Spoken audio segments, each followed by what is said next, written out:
What's up guys? I hope you are doing well. ये वीर welcome to stellar family. तो कैसे हो मेरे दोस्तों? मैं आशा करता हूँ शानदार तरीके से आप लोग अपनी लाइफ को एंजॉय कर रहे हो, अपनी सेहत, फैमिली और पाई के ध्यान काफी अच्छे से रख रहे हो। तो सुबह सुबह मेरा दिल खुश हो गया जब मैंने एक आप लोगों का बेसिकली कमेंट देखा यहाँ पे से।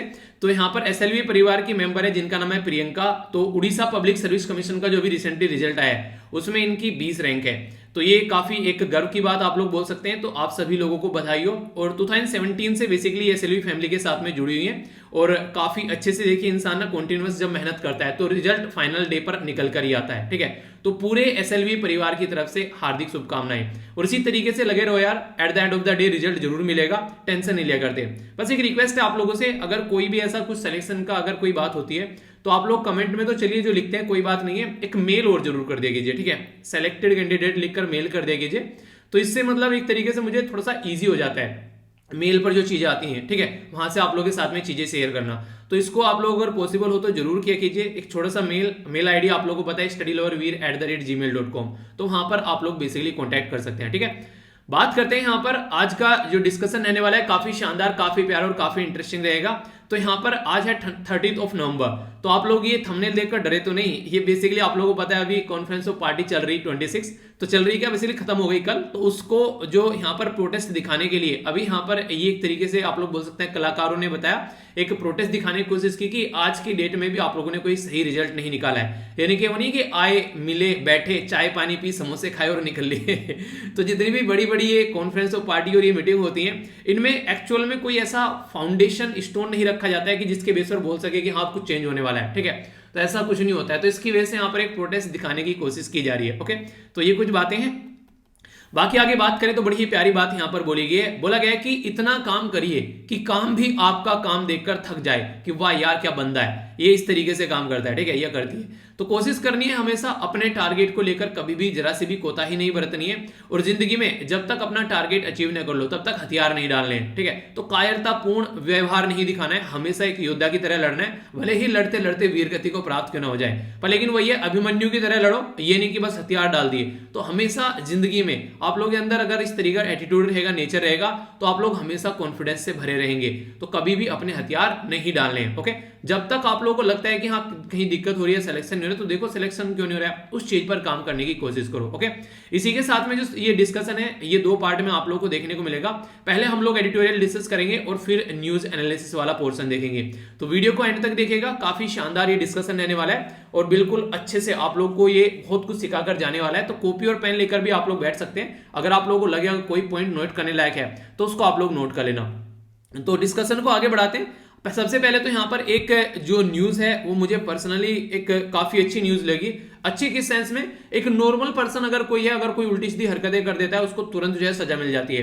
पर लेकिन हमारे देश में मिनिस्टर को सजा मिलना ये रेयर चीज होती है जो कभी कभी देखने को मिलती है। क्योंकि ये होता है जिसके पास में पावर है, जिसके पास में पैसा है, वो क्या करता है, वो निकल जाता है वहां से अपनी जान बचाकर, बेसिकली पावर और पैसे के बेस पर यहां पर ये सजा मिली है बेसिकली एक एक्स मिनिस्टर है और दो जिनको अभी यहां पर लाइफ टर्म का एक इंप्रिजनमेंट दिया गया। क्यों? क्योंकि इनके द्वारा एक वुमेन का रेप किया गया था। तो ये मुझे काफी एक मतलब एक सेटिस्फैक्टरी एक न्यूज लगी कि हाँ कम से कम इस कैटेगरी पर जो जस्टिस हमारे देश में मिल रहा है तो ये एक अप्रिशिएट करने वाली बात भी है। तो इस तरीके से अगर सॉल्यूशन निकले तो काफी अच्छा एक देखने को मिलता है कि हाँ हमारे देश में जो है वो चीजें इस लेवल पर है। वरना कई बार लोगों का ना विश्वास उठने लगता है कि किस तरीके से इंस्टीट्यूशन काम कर रहे हैं। ओके, तो आइए पहले एक नजर डालते हैं कि क्या क्या आज हम लोग डिस्कस करने वाले हैं, उसके बाद में हम लोग आगे बढ़ेंगे। डिस्कशन में कई सारे आर्टिकल इंपॉर्टेंट है। जैसा मैंने कल आप लोगों को बोला था, आप लोगों का एक आर्टिकल बच गया था। ठीक है, कॉन्फ्रेंस ऑफ पार्टी 26 का। ठीक है, तो उसको भी कवर करेंगे क्योंकि एक और आर्टिकल यहां पर है तो ये आप लोगों को देखने को मिलेगा। तो इसके साथ में कंबाइन कर उसको हम लोग डिस्कस करेंगे। आज जो है हम लोग यहाँ पर डिस्कस करेंगे दो आर्टिकल नेहरू जी से रिलेटेड। एक तो देखिए ऐसे आर्टिकल ना आप लोगों से कई बार एग्जाम में पूछे जाते हैं। यहाँ पर तो नेहरू जी के बारे में बात की जा रही है, हो सकता है कल को यहाँ पर आप लोगों से भीमराव अम्बेडकर जी के बारे में बात करें, या फिर सरदार वल्लभ भाई पटेल जी के बारे में बात करें, या फिर गांधी जी के बारे में बात करें। तो आप लोगों को क्या करना है, एक तरीके से एक फ्रेमवर्क बना लेना है। ठीक है, कि एक तरीके से क्वेश्चन कैसे बनते हैं एग्जाम में। बेसिकली अगर आप लोग देखोगे तो क्वेश्चन इस तरीके से बनते हैं कि क्या आज की डेट में भी गांधी जी की जो एक तरीके से जो फिलोसफी है या गांधी जी के जो आइडिया है वो रिलेवेंट है। ऐसे क्वेश्चन आप लोगों को देखने को मिलते हैं। ठीक है, मतलब इनकी आइडियोलॉजी, इनकी फिलोसफी जो है क्या आज के लिए रिलेवेंट है, तो वो वाली चीजें आप लोगों को देखने को मिलेगी। क्वेश्चन जैसे कि एक तरीके से बोल दें कि discuss the contribution of Pandit Jawaharlal Nehru ji और क्या आज के डेट में उसका रिलेवेंस है प्रेजेंट टाइम के हिसाब से। ये बड़ी बड़ी फ्रीक्वेंटली क्वेश्चन पूछ जाते हैं। अगर पुराने क्वेश्चन उठाकर देखोगे ना आप लोग हिस्ट्री सेक्शन के, जीएस फर्स्ट के, या फिर आप लोग को ऑप्शनल अगर होगा तो ये बड़ी फ्रीक्वेंटली क्वेश्चन देखने को मिलेंगे। दूसरा जो आर्टिकल है वो यहाँ पर वो भी इन्हीं से रिलेटेड, बेसिकली एक नैम नाम की ऑर्गेनाइजेशन स्टार्ट की गई थी जिसको बोलते थे नॉन अलाइंग मूवमेंट। तो इसकी पूरी हिस्ट्री जियोग्राफी सारी बताऊंगा, कहां कहां पर कौन कौन सी कंट्री क्या क्या लोकेटेड है, क्योंकि क्वेश्चन कई बार बन जाते हैं तो समझेंगे इसको। और एक तरीके से क्या क्या इस तरीके से क्या इसके बारे में भी क्वेश्चन बन जाएगा कि discuss the relevance of non aligned movement in present time, यानी कि आज के टाइम पर आप लोग नॉन अलाइंग मूवमेंट को डिस्कस करिए कि क्या आज भी वो रिलेवेंट है। क्योंकि उस टाइम पर बनाई गई थी, किस लिए वो बनाई गई थी, एक साइड में यूएसए एक साइड में यूएसएसआर, यानी कि दोनों आपस में लड़ रहे थे, कोल्ड वॉर चल रहा था। तो भाई साहब हम क्या कर रहे थे वहां पर, हम बहुत अच्छा काम कर रहे थे। हम लोगों ने बोला तुम लड़ते रहो, जब लड़ते लड़ते थक जाओ तो बताना, हम तुम्हारे साथ में आकर मिलकर काम करेंगे, पर हाँ जब तक लड़ रहे हो तब तक तुम्हारे साथ में नहीं आएंगे। तो वो वाली बात की गई। आखिर ऐसा क्यों किया गया, तो वो सारी बातें जानेंगे, सारे मुद्दे समझेंगे।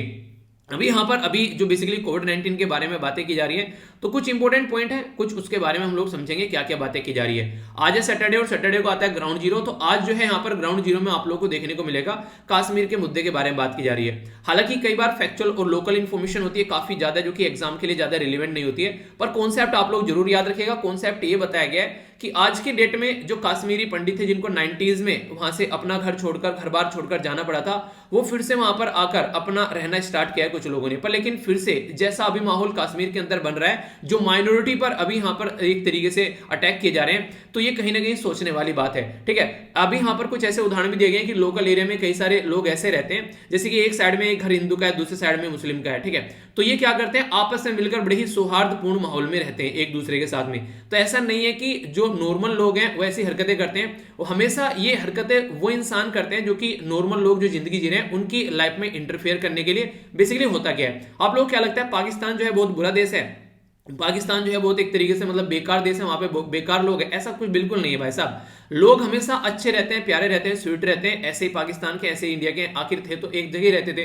पर लेकिन जो स्टैब्लिशमेंट रहता है ना, जैसे गवर्नमेंट हो गई, आर्मी हो गई, या फिर टेररिस्ट ऑर्गेनाइजेशन हो गया, वो हमेशा अपनी रोटी सेकने के चक्कर में हरकतें करते रहते हैं, तो उसके चलते पूरी कंट्री बदनाम होती है। तो ऐसा आप लोग समझ सकते हैं। तो ऐसा ही यहाँ पर माहौल देखने को मिलेगा जम्मू एंड कश्मीर के अंदर में। लोग मिलजुल कर रहते हैं। बताया गया कि जैसे मान लीजिए एप्पल की खेती हो रही है तो एक दूसरे की हेल्प करते हैं। ठीक है, यानी कि एप्पल को उठाने में, एक दूसरे से एक दूसरी जगह पर ले जाने में, या और कोई दिक्कत हो रही है तो एक दूसरे के साथ मिलकर काम करते हैं। पर लेकिन जो यहां पर क्रिटिकल सोसाइटी में जो ग्रुप होता है वो हरकतें करता है बेसिकली कि हाँ दोनों के बीच में हार्मनी न बने। अगर हार्मनी नहीं बनेगी तो फिर उनकी रोटी सेकी जाएगी। या तो ऐसी हरकतें कई बार पॉलिटिशियन करते हुए नजर आते हैं अपना वोट बैंक बनाने के लिए, या फिर टेररिस्ट ग्रुप नजर आते हैं अपना दबदबा बनाने के लिए। तो ये हरकतें बेसिकली यहां पर देखने को मिल रही है जम्मू एंड कश्मीर में अभी माइनॉरिटी को लेकर।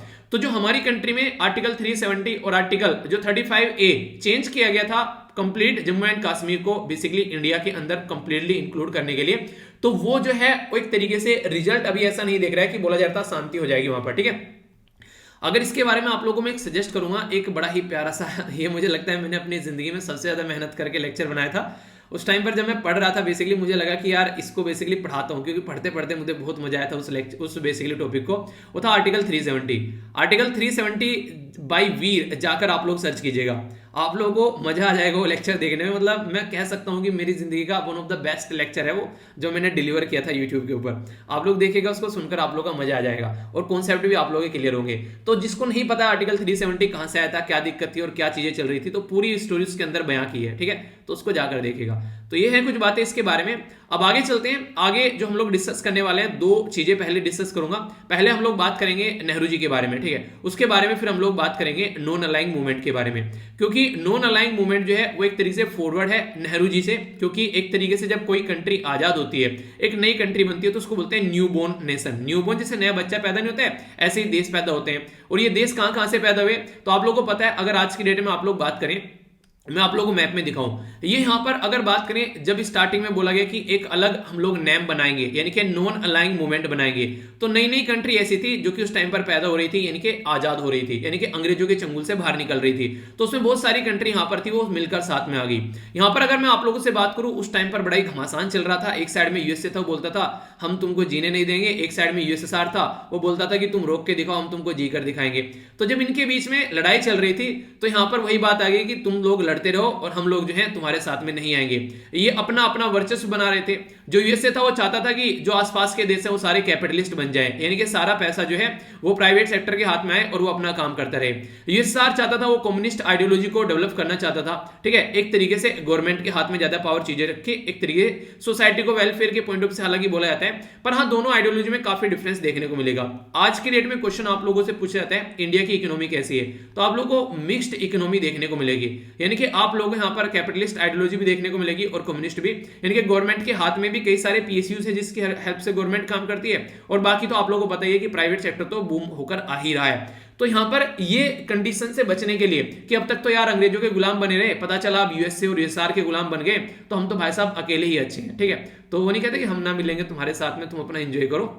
तो ये चीजें चलती रही, तो यहां से नेम निकाल कर लेकर आए। अभी यहां पर पहले बात करते हैं जवाहरलाल नेहरू जी के बारे में, फिर हम लोग आगे बढ़ेंगे। इसी के चलते आप लोगों को यहां पर क्वेश्चन भी देखने को मिलेगा कि discuss the contribution of Pandit Jawaharlal Nehru and it's relevance for India in present times. तो इसी को अगर आप लोग हिंदी में पढ़ते हैं तो पंडित जवाहरलाल नेहरू जी के योगदान और वर्तमान समय में भारत के लिए इसकी प्रासंगिकता पर चर्चा करनी है, ठीक है, तो यानी कि एक तरीके से रिलेवेंस के बारे में आप लोगों को बताना है। तो इसको आप लोग अटेम्प्ट कीजिएगा, और आज सैटरडे को मैं आप लोगों को निबंध भी देता हूं, तो निबंध आप लोगों को मिलेगा, उसको आप लोग जरूर अटेम्प्ट कीजिएगा जैसे आप लोगों को टाइम मिलता है, ठीक है। तो कोशिश किया करो, कोई भी माँ के पेट से सीख के नहीं आता है, ट्राई करो तो आप लोग सीख जाओगे। अच्छा, आप लोगों को मैं थोड़ा सा यहाँ पर कुछ सोचने के लिए मजबूर करना चाहता हूँ। वो सोचना क्या है? सोचना यहाँ पर यह कि मान लीजिए आज की डेट में 3 भाई हैं, एक तो है यहाँ पर ए, एक है बी और एक है सी, ठीक है। 3 भाई पहले यहाँ पर एक साथ में रहते थे। इनके पापा जो थे वो काफी एक तरीके से मेहनत कर कर घर चला रहे थे, पर ऐसा नहीं है कि बहुत ताकत के तरीके से घर चल रहा था। हाँ, ऐसा है कि बस घर चल रहा था, खाना पीना ठीक मिल रहा था और ठीक ठाक माहौल था, ज्यादा अच्छी चीजें आप लोग नहीं बोल सकते, ठीक है। उस टाइम पर क्या होता है, तीनों भाई जो होते हैं, अब यहाँ पर इनकी शादी हो जाती है और कोई सा भी भाई जो है वो प्रॉपर तरीके से पैसे नहीं कमा रहा है। शादी होने के बाद में अब आप लोग सोचिए कि यहाँ पर तीनों भाइयों को यहाँ पर लगा कि यार शादी हो चुकी है, अब थोड़ा कुछ करते हैं और एक तरीके से एक साथ में रहकर काम नहीं चलेगा, अलग अलग हो जाते हैं, ठीक है। तो तीनों भाई जो हैं वो अलग अलग हो गए। अब यहाँ पर मान लीजिए उन तीनों भाई में से आप एक हैं, कोई एक पर्टिकुलर पर्सन इनमें से अपने आप को चूज कर लीजिए कि हाँ मैं ए हूं, बी हूं या फिर सी हूं। अब आप लोग यहाँ पर ये सोचिए कि जब ये ए बी सी जो है ये अपने अपने घर को आगे लेकर चलेंगे तो क्या क्या रिक्वायरमेंट यहाँ पर पड़ेगी। वो इनिशियल फेज जो होगा वो बेसिकली एक तरीके से नींव रखने वाली बात होती है। एक हो सकता है कि एक अच्छा निकल जाए, दूसरा हो सकता है कि लड़खड़ा कर गिर जाए, और तीसरा हो सकता है कि बीच में कहीं रहे। तो ऐसी कंडीशन आप लोगों को देखने को मिलेगी। जब इसको आप लोग देखोगे कि अगर यहाँ पर जो अच्छा निकल गया है, जिसने अच्छा काम कर लिया है, अब उसके जो बेसिकली आगे आने वाले जो उसकी फैमिली होगी, परिवार होगा, वो भी यहाँ पर अच्छा काम करेंगे, कहीं ना कहीं उनको एक सपोर्ट मिल गई। पर लेकिन जिसने यहाँ पर स्टेब्लिश किया था, देखिए पापा ने जो किया वो तो सही है, पर लेकिन हाँ आगे कंडीशन ऐसी होगी कि सर्वाइवल भी भारी पड़ गया। अब यहाँ पर जो ये मान लीजिए जो अच्छा काम कर गया है वो अपने परिवार को लेकर आगे निकल गया, एक तरीके से अच्छे पोजीशन पर पहुंच गया। दूसरा अगर बात करें वो ही बर्बाद हो गया, एक तरीके से अपने आप को संभाल भी नहीं पाया। और तीसरा बात करें उसकी गड्डी जो है वो ठीक ठीक चल रही है। तो इस तरीके से अगर आप लोग देखिएगा तो सबसे ज्यादा जो जद्दोजहद करनी पड़ती है वो करनी पड़ती है इनिशियल फेज में। इनिशियल फेज में अगर आप लोग अच्छे से निकल जाते हैं तो चीजें आगे बढ़ जाती है। अगर इनिशियल फेज में ही आप लोग कहीं टकरा जाते हैं तो फिर दिक्कत देखने को मिलती है।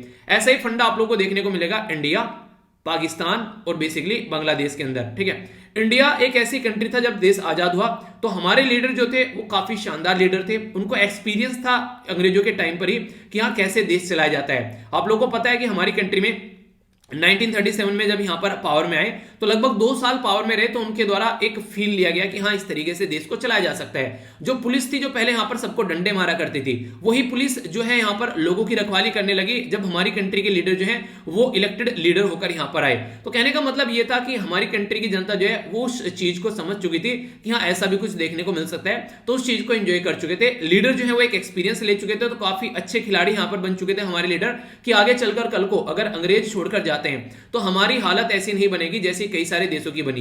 म्यांमार के अंदर आप लोग देख सकते हैं कि मिलिट्री रूल यहां पर म्यांमार के अंदर देखने को मिला।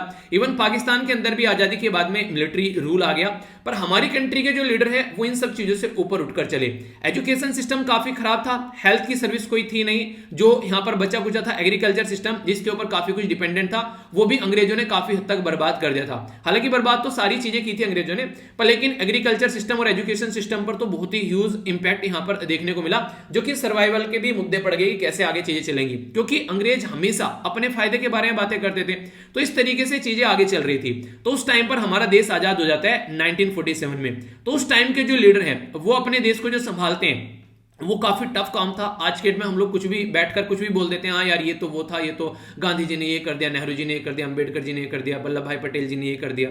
तो ये सारी बातें बोलने की एक तरीके से आप लोग आज के डेट में बोलते हैं। उस टाइम पर अगर आप लोग अपने आप को रखेंगे तो आप लोग समझ पाएंगे कि उनका कॉन्ट्रीब्यूशन क्या है। एक तरीके से यहां से आप लोग इसको अंडरस्टैंड कर सकते हैं जब मैंने बोला कि घर को लेकर आगे चलना है, क्योंकि वहां पर सारी चीजें आप लोगों को फिर से स्टार्ट करनी होती है, सारी चीजें एक सही डायरेक्शन में लेकर चलनी पड़ती है। अगर आप लोगों की चीजें सही चल गई तो फिर इंडिया जैसा देश निकल कर आता है, अगर सही नहीं चली तो फिर पाकिस्तान जैसा देश निकलकर आप लोग को देखने को मिलेगा, या फिर म्यांमार जैसा देश। यानी कि एक डेमोक्रेटिकली इलेक्टेड गवर्नमेंट बनाए रखना काफी बड़ी बात थी, क्योंकि मैक्सिमम कंट्री में क्या होता है, जब कोई देश छोड़कर जाता है तो अफगानिस्तान जैसी सिचुएशन बन जाती है, यानी कि तालिबान जैसी कोई पावरफुल पावर में आ जाती है कोई एक रेडिकल ग्रुप, और फिर वहां पर सबको दिक्कतें झेलनी पड़ती है।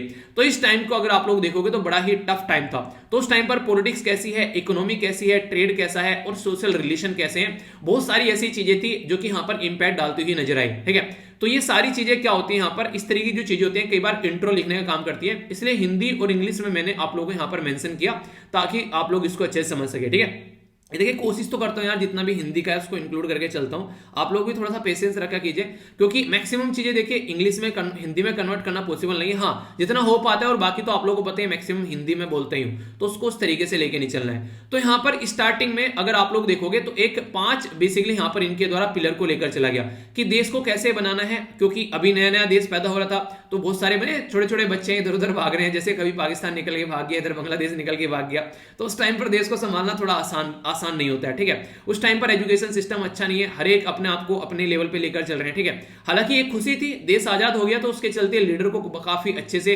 भगवान के तरीके से लीडर को उस टाइम पर देखा जा रहा था, वो एक अलग बात थी। आज की डेट में वो भगवान जो है वो शैतान बन चुके हैं। आज के डेट में नेताओं की इमेज देखो, आज के डेट में मतलब ये बोलते हैं कि कुछ भी कर लो, नेता ना बनना। ठीक है, इतनी गंदी चीज है, पॉलिटिक्स को गंदी बताने लगे हैं। एक टाइम पर ऐसा था, पॉलिटिक्स जो है वो सबसे शानदार चीजें मानी जाती थी, क्योंकि उसी पॉलिटिक्स की वजह से हमारा देश जो है वो आजाद हुआ था। काफी हद तक कॉन्ट्रीब्यूशन जो देखने को मिला, कॉन्ट्रीब्यूशन सबका था, पर लेकिन एक जो लीडर का रोल प्ले किया वो कांग्रेस पॉलिटिकल पार्टी ने उस टाइम पर किया था। आज की कांग्रेस तो कुछ और हो चुकी है, मैं उस टाइम की बातें कर रहा हूं, उसको आज के साथ में कंपेयर मत करना। अगर बात करते हैं तो डेमोक्रेटिक जो यहां पर इंस्टीट्यूशन है उनकी बिल्डिंग की काम की गई। सेक्युलर धर्मनिरपेक्षता ये बहुत बड़ा मुद्दा बन गया था। सेक्युलरिज्म यानी कि धर्मनिरपेक्षता को लेकर इस तरीके से चला गया कि क्या हम लोग को अपने देश को धर्मनिरपेक्ष रखना है, तो ये सोचने वाली बात थी। क्यों? क्योंकि हमारे देश में काफी अलग अलग माइनॉरिटी कम्युनिटी भी थी, जैसे मुस्लिम हो गया, क्रिश्चियन हो गया, जैन हो गया, बुद्धिस्ट हो गया, तो उनको भी साथ में लेकर चलना है। तो इसके चलते सेक्युलरिज्म के कॉन्सेप्ट को फॉलो करने की कोशिश की गई। और जब आप लोगों से क्वेश्चन पूछा जाता है, अगर कोई इंटरव्यू में आप लोगों से पूछ ले कि बताओ भाई हमारा सेक्युलरिज्म कैसा है, पॉजिटिव है या फिर नेगेटिव है, तो आप लोग क्या बोलोगे? हमारा सेक्युलरिज्म पॉजिटिव है या फिर नेगेटिव है, तो क्या बोलोगे? और पॉजिटिव है तो क्यों, और नेगेटिव है तो क्यों? वीडियो को पॉज करो यहां पर 1 मिनट के लिए और अपना कुछ क्वेश्चन लिखने की, आंसर लिखने की कोशिश करो 40 से 50 शब्द में। ठीक है, देखता हूं कौन कौन लिखता है। देखिए कभी भी शर्माना नहीं है, यही तो यार तरीका होता है। अगर आप लोग नीचे कमेंट बॉक्स में लिखोगे तो आप लोगों की हेजिटेशन दूर होगी। पहली बात, आप लोग चीजों को अगर लिखना स्टार्ट करोगे तो गलत हो चाहे सही हो, तो कोई ना कोई आप लोगों को करेक्ट करेगा, तो उसके लिए अपनी इंसल्ट समझने की जरूरत नहीं है। क्योंकि जो इंसान आप लोगों को करेक्ट कर रहा है ना, जो माँ बाप आप लोगों को आज के डेट में चलना सिखा रहे हैं, आप लोगों को पढ़ना सिखा रहे हैं, बोलना सिखा रहे हैं, एक टाइम पर वो भी बच्चे हुआ करते थे, कभी उनको भी किसी ने सिखाया। ठीक है, अब वो आप लोगों को सिखा रहे हैं, आप लोग आगे चलकर अपनी जनरेशन को सिखाओगे, तो इसलिए कभी भी उन चीजों से डरना नहीं होता है। ठीक है, अगर बात करें हमारे देश में सेक्युलरिज्म के कॉन्सेप्ट के बारे में, तो हमारे देश का सेक्युलरिज्म का कॉन्सेप्ट आप लोगों को पॉजिटिव देखने को मिलेगा। रीजन क्या है? रीजन ये है, हमारे देश में जो धर्म है यानी कि हमारा जो रिलीजन है, उससे हमारा जो एडमिनिस्ट्रेशन है वो बिल्कुल सेपरेट नहीं है कि हाँ कंप्लीटली सेपरेट है। अगर कल को आप लोग अमरनाथ की यात्रा जाते हो, हज की यात्रा जाते हो, या फिर कोई भी ऐसा ओकेजन होता है, ठीक है, तो वहां पर आप लोगों को देखने को मिलेगा एडमिनिस्ट्रेशन जो है वो हमेशा सपोर्ट करता हुआ नजर आता है। इसलिए जब आप लोग एडमिनिस्ट्रेशन के बारे में पढ़ोगे तो रिलीजन को एडमिनिस्ट्रेशन का दोस्त की तरीके से देखा जाता है। क्यों? क्योंकि रिलीजन हमेशा आप लोग को ये बोलता है कि गंदे काम मत करो, चाहे वो कोई सा भी रिलीजन क्यों ना हो। ठीक है, सारे रिलीजन आप लोग को ये बोलेंगे कि कोई भी घटिया काम मत करो, वो आप लोग को हमेशा उससे दूर रखने का काम करते हैं। तो घटिया काम मत करो मतलब चोरी मत करो, किसी का मर्डर मत करो, रेप वगैरह ना देखने को मिले, सोसाइटी में कुछ गंदा ना हो, और ये सारे काम रिलीजन करने से रोकता है। तो रिलीजन जो है एक तरीके से एडमिनिस्ट्रेशन का दोस्त है, क्योंकि एडमिनिस्ट्रेशन जो लॉ एंड ऑर्डर को मेंटेन रखने का काम करता है वो भी यहीं से निकल कर आता है। तो इसलिए सेक्युलरिज्म के कॉन्सेप्ट को काफी अच्छे से लेकर चला गया कि हाँ हमारे देश में एडमिनिस्ट्रेशन और एक तरीके से ऐसा रहेगा कि जहां पर जरूरत पड़ेगी वो सपोर्ट प्रोवाइड कराया जाएगा। महात्मा गांधी जी के द्वारा भी यहां पर इसको सपोर्ट किया गया था बेसिकली कि हाँ कुछ ऐसा ही फंडा होना चाहिए। ठीक है, तो उस टाइम पर ये चीजें यहां पर देखने को मिली। दूसरी इंपॉर्टेंट बात है, अगर वेस्टर्न वर्ल्ड में आप लोग जाओगे वहां पर जो रिलीजन है उसको नेगेटिव कॉन्सेप्ट से देखा जाता है, सेक्युलरिज्म को। क्यों? क्योंकि कंप्लीटली सेपरेट कर दिया है रिलीजन को कॉन्स्टिट्यूशन से, तो वहां पर आप लोग कंप्लीटली डिफरेंट यानी कि अलग ही चीजें नजर आएंगी। तो ये कॉन्सेप्ट थोड़ा सा याद रखेगा। डेमोक्रेटिकली सोशल और इकोनॉमिक अगर देखें तो इसके बारे में बात की गई, जनता को फायदा होना चाहिए हमारे देश के अंदर जो भी चीजें चल रही है। उसी के साथ में अगर बात करें फॉरेन पॉलिसी में पंचशील का सिद्धांत लाया गया, ये काफी इंपॉर्टेंट बना। हालांकि कई सारे लोग इसको क्रिटिसाइज भी करते हैं कि ये बिल्कुल ऐसा है जैसे एक साइड में तो एक ताकतवर इंसान रहता है, ठीक है, एक साइड में कोई बेचारा कमजोर सा इंसान रहता है। और अगर उदाहरण देकर मैं आप लोगों को समझाऊं, अभी आप लोग सोचिए, अभी शाहरुख खान का जो बेटा था आर्यन, बेसिकली उसको पकड़ा गया पुलिस के द्वारा, तो शाहरुख खान ने शाम दाम दंड भेद लगा दिया उसको निकालने के लिए, और वहां से आराम से निकाल कर ले गया, ठीक है। इसी टाइम पर अभी आप लोगों को देखने को मिलेगा एक ऐसा केस निकल कर आया जब यहां पर पाकिस्तान से इंडिया हार गया मैच के अंदर में, जो अभी जो ये T20 वर्ल्ड कप वगैरह चल रहे थे, तो उस टाइम पर कई सारे लोगों को गिरफ्तार कर लिया गया। तो एक बच्चे को गिरफ्तार किया गया उत्तर प्रदेश में। तो उसके बाप ने ये बोला कि मैं आप लोगों से रिक्वेस्ट करता हूं प्लीज मेरे बेटे को छोड़ दो, भले ही उसने कुछ किया है या फिर नहीं किया है, मैं दोनों ही कंडीशन में आप लोगों से माफी मांगता हूं। यानी कि चाहे उसने कुछ किया हो चाहे उसने कुछ ना किया हो, मैं दोनों ही कंडीशन में आप लोगों से माफी मांगता हूं, ठीक है। तो ये बातें यहां पर देखने को मिल रही है। तो यहां पर कहने का मतलब ये कि एक तरीके से ये क्या हो गया, बी वाला क्या हो गया, ये कमजोर हो गया, माफी मांग रहा है। ए वाले ने क्या किया, साम दाम दंड भेद सारा पैसा लगा दिया, जो भी करना है, एक टीम खड़ी कर दी वकीलों की और बेटे को निकाल कर लेकर आओ। तो कोई माफी मांगना, जनता में आकर ये बोलना कि गलती हो गई मेरे बेटे से, या फिर कुछ ऐसा एक गुहार लगाना है एडमिनिस्ट्रेशन के सामने कि छोड़ दो उसको प्लीज, ऐसा फिर से रिपीट नहीं करेगा, कोई ऐसा शब्द आप लोगों को शाहरुख खान का देखने को नहीं मिलेगा। क्यों? क्योंकि उसके पास में पावर है, पैसा है, आराम से बेटे को निकाल लेगा। पर लेकिन एक ऐसा बाप जिसके पास में ना पावर है ना पैसा है, वो बस गुहार लगा सकता है। तो ऐसे ही गुहार लगाते हुए नजर आते थे यहाँ पर पंचशील वाले देश, यानी कि एक तरीके से वो देश जो भी नए नए पैदा हुए हैं, तो उनको क्या था, बस बेसिकली अपनी जान बचानी है, जैसे तैसे काम करने हैं। तो इसलिए बोला है म्यूचुअल रेस्पेक्ट में काम करेंगे, यानी कि जो इंसान अगर ऐसा है कमजोर होगा, वो कहेगा यार देख आराम से रहते हैं, लड़ाई नहीं करते हैं। ताकतवर क्या करेगा, वो चाइना वाला काम करेगा, जब मन करेगा जब जाके किसी ने किसी को थपड़िया देगा। यानी कि एक तरीके से आप लोगों को देखने को मिलेगा। हम लोगों ने इस टाइम पर बोला कि म्यूचुअल रेस्पेक्ट से काम करते हैं, एक दूसरे की टेरिटरी में हम लोग बेसिकली इंटरफियर नहीं करेंगे। ये कई सारी बातें यहां पर बोलने को मिली, पर चाइना माना नहीं, चाइना ने हरकतें की, जबकि चाइना पंचशील में पार्ट है, ठीक है। म्यूचुअल अगर बात करें यहां पर तो नॉन इंटरफियर की बात की गई, यानी कि एक दूसरे के अंदर इंटरफियर नहीं करेंगे इंटरनल अफेयर में। यानी कि अगर कल को जम्मू एंड कश्मीर में कुछ चल रहा है तो चाइना कुछ नहीं बोलेगा, पर लेकिन ऐसा हुआ नहीं हुआ। ये हरकतें आप लोगों को देखने को मिलेगी। इक्वल एंड म्यूचुअल बेनिफिट के लिए काम करेंगे, अपने रिलेशनशिप को ऐसे लेकर चलेंगे कि दोनों को फायदा हो। जैसे मैं बोलता हूं ना, अगर आप लोग को अपने रिलेशनशिप को चेक करना है कि आप लोग का रिलेशनशिप सही है या फिर गलत है, तो आप लोग अपनी प्रोग्रेस के बेस पर चेक कर सकते हैं। अगर जिस रिलेशनशिप में आप लोग आए हैं, चाहे वो आप लोग का हस्बैंड वाइफ का है, चाहे आप लोग का वो बेसिकली गर्लफ्रेंड बॉयफ्रेंड का है, चाहे आप लोग का वो यार दोस्त का है, तो आप लोगों का रिलेशन कैसा चल रहा है। अगर आप लोग प्रोग्रेस पाथ पर चल रहे हैं, प्रोडक्टिव डायरेक्शन में आप लोग चीजों को लेकर चल रहे हैं, जहां पर पहले थे उससे और ज्यादा प्रोग्रेस आप लोग कर गए हैं, तो इसका मतलब रिलेशन आप लोग का अच्छा है, आप लोग चीजों को मैनेज कर पा रहे हैं, सही डायरेक्शन में लेकर चल रहे हैं। पर लेकिन अगर रिग्रेस जोन में जा रहे हैं, आप लोग खुश भी नहीं रहते हैं, ऊपर से इरिटेशन होती रहती है, करियर फ्रंट पर भी काफी गलत जगह पहुंच गए हैं, तो वो टॉक्सिक रिलेशन बन जाता है। तो कहीं पर भी वो क्यों ना हो, उससे निकलने में ज्यादा फायदा है, वरना एक छोटी सी जिंदगी है वो बर्बाद कर इंसान बैठ जाता है। तो रिलेशनशिप ऐसा होना चाहिए जिससे दोनों को फायदा हो। ये बातें यहां पर बोली गई। म्यूचुअल नॉन एग्रेशन के बारे में बात की गई, यानी कि एक दूसरे को ऐसा नहीं कि पकड़कर गुद देना है, यानी कि एक दूसरे को पकड़कर लतिया देना, जुतिया देना, एक दूसरे के ऊपर मतलब जूते चप्पलें फेंकना, वो वाली चीजें नहीं करनी है। तो म्यूचुअल नॉन एग्रेशन दिखाना है, जबकि चाइना बार बार 1962 में दिखाया, अभी भी बार बार आप लोगों को जो basically line of actual control या फिर अरुणाचल प्रदेश में चाइना ऐसी हरकतें करता है। इसी के साथ में पीसफुल को एग्जिस्टेंस, यार मिलजुल कर रह लेते हैं, क्यों फालतू में नोटंकियां कर रहे हो, ठीक है। तो ये सारी बातें यहां पर बेसिकली 1954 में पंचशील प्रिंसिपल को यहां पर रखे गए। तो ये कॉन्सेप्ट भी किनके द्वारा दिए गए, तो यहां पर मिलकर दिए गए बेसिकली, ताकि चीजों को नॉर्मल रखा जा सके। जवाहरलाल नेहरू जी के द्वारा काफी बड़ा कंट्रीब्यूशन यहां पर किया गया। तो ये तो था एक तरीके से, अगर देखो आप लोग यहां पर कि कैसे रिलेशन को लेकर चलना है, और पंचशील के बारे में कई बार क्वेश्चन भी आप लोगों से बन जाते हैं। अब मैं आप लोगों को बताने वाला हूं कि कंट्रीब्यूशन क्या क्या रहा, यानी कि नेहरू जी का कंट्रीब्यूशन क्या क्या रहा। और आप लोगों को ये तो पता होगा ना क्यों आर्टिकल आ रखा है, ये पता है बोला नहीं है। 14 नवंबर जो है बेसिकली चिल्ड्रंस डे के रूप में सेलिब्रेट किया जाता है। तो ये जवाहरलाल नेहरू जी से रिलेटेड है, जिनको चाचा नेहरू भी आप लोग बोलते हैं, ओके। तो सबसे बड़ा तो कॉन्सेप्ट मैंने अभी बताया आप लोगों को, सेक्युलरिज्म का कॉन्सेप्ट। तो उसी के बेस पर हम जो बोलते हैं ना यूनिटी इन डाइवर्सिटी, यानी कि हम लोग सब एक रहते हैं अलग अलग होते हुए भी। आप लोगों को देखने को मिलेगा एक जगह से दूसरी जगह पर अगर आप लोग जाते हैं तो खान पान बदल जाते हैं, पहनना बदल जाता है, बोली बदल जाती है, पानी बदल जाता है। इवन अगर आप लोग देखोगे आज के में तो जो धरती है यानी कि जो जमीन है उसकी उपजाऊ शक्ति भी आप लोग को डिफरेंट डिफरेंट देखने को मिलेगी, अलग अलग। तो वो बोलते हैं सवा कोस कोस पर बदले पानी, सवा कोस पर बानी, यानी कि जहां जहां चलोगे थोड़ी देर में पानी का टेस्ट बदल जाएगा, थोड़ा सा और आगे चलोगे तो आप लोग बानी यानी कि भाषा भी लोगों की बदल जाती है। ठीक है, तो एक ही चीज को लोग अलग अलग तरीके से बोलते हुए और करते हुए नजर आते हैं। तो लोकल कल्चर है, तो जितनी ज्यादा डाइवर्स हमारी कंट्री है उतना ही ज्यादा हम लोग यूनाइट हो गए हैं। तो कहीं ना कहीं ये यूनिटी इन डाइवर्सिटी जो है वो सेक्युलरिज्म का कॉन्सेप्ट काफी बड़ा रोल प्ले करता है। पहली बात ये लिख सकते हैं जब आंसर लिखने के लिए आए, अच्छे पॉइंट है। ठीक है, इंस्टीट्यूशन अगर बात करें तो यहां पर बात की जा रही है इंस्टीट्यूशनलाइजेशन ऑफ डेमोक्रेसी। हमारे देश में सबसे प्यारी बात ये देखने को मिली कि हमारे देश में जो इलेक्टेड लीडर है ना, चाहे वो बीजेपी है, चाहे वो कांग्रेस है, चाहे वो आम आदमी पार्टी है, चाहे कोई और पॉलिटिकल पार्टी है, जब कोई हार जाता है तो तुरंत अपनी सीट छोड़कर और बोलता है कि जनता का जो जनादेश है हम लोग उसको एक्सेप्ट करते हैं, और फिर दूसरी पॉलिटिकल पार्टी जो जीत कर आती है उसको बेसिकली बोलते हैं कि अब आप लोग देश चलाओ। ठीक है, ऐसा आप लोगों को देखने को मिला पास्ट में 2000 जैसे कि 9 में यहाँ पर अगर बात करें, ठीक है, 2014 में अब यहाँ पर जीत कर आ गए। ठीक है, 2004 में जब यहाँ पर कांग्रेस आई थी, तो इस तरीके से अभी यहाँ पर देखें तो ऐसा पैटर्न आप लोगों को देखने को मिलेगा। तो हमारी कंट्री में ऐसा नहीं हुआ कि जुंटा यानी कि एक तरीके से मिलिट्री रूल आ गया, जैसे नॉर्मली थर्ड वर्ल्ड में देखने को मिला, पाकिस्तान में देखने को मिला, म्यांमार में देखने को मिला, बहुत सारे ऐसे देश हो गए जहां पर ऐसी हरकतें देखने को मिली।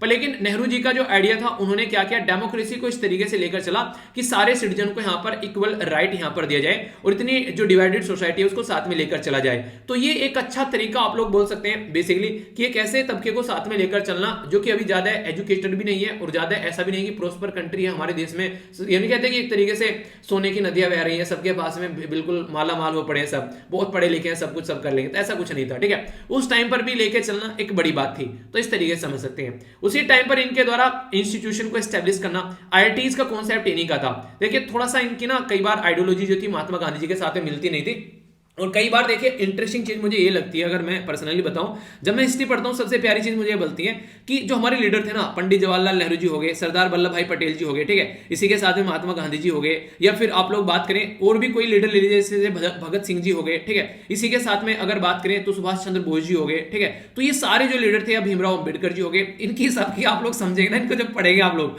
कई बार ना एक दूसरे के साथ में इनकी बनती नहीं थी किसी भी तरीके से। ठीक है, एक कुछ बोलेगा दूसरा कुछ बोलेगा, पर लेकिन सबसे प्यारी बात मुझे लगती थी जब देश के बारे में बात आती है ना कि देश को आगे लेके कैसे चलना है, पर्सनल चाहिए एक दूसरे को मतलब एक तरीके पीटने के लिए तैयार रहे, पर लेकिन जब यहां पर ये एक तरीके से देश के बारे में बात करते थे तो मैक्सिमम टाइम सारे जो है वो साथ में खड़े मिलते थे, एक दूसरे को सपोर्ट करते हुए नजर आते थे। तो पर्सनल फ्रंट और बेसिकली काम के फ्रंट को अलग लेकर चलते थे, और यही रहा हमारे देश को स्टैब्लिश करने का एक मुद्दा, जिसके बेस पर हमारा देश आसानी से स्टैब्लिश हो पाया। वरना हमारा देश भी ये माना जाता था वेस्टर्न वर्ल्ड के द्वारा, यानी कि यूरोपियन और अमेरिकन देशों के द्वारा, कि आने वाले टाइम में इंडिया जो है जितने पार्ट जोड़कर बनाया गया उससे ज्यादा पार्ट इंडिया के होते हुए नजर आएंगे।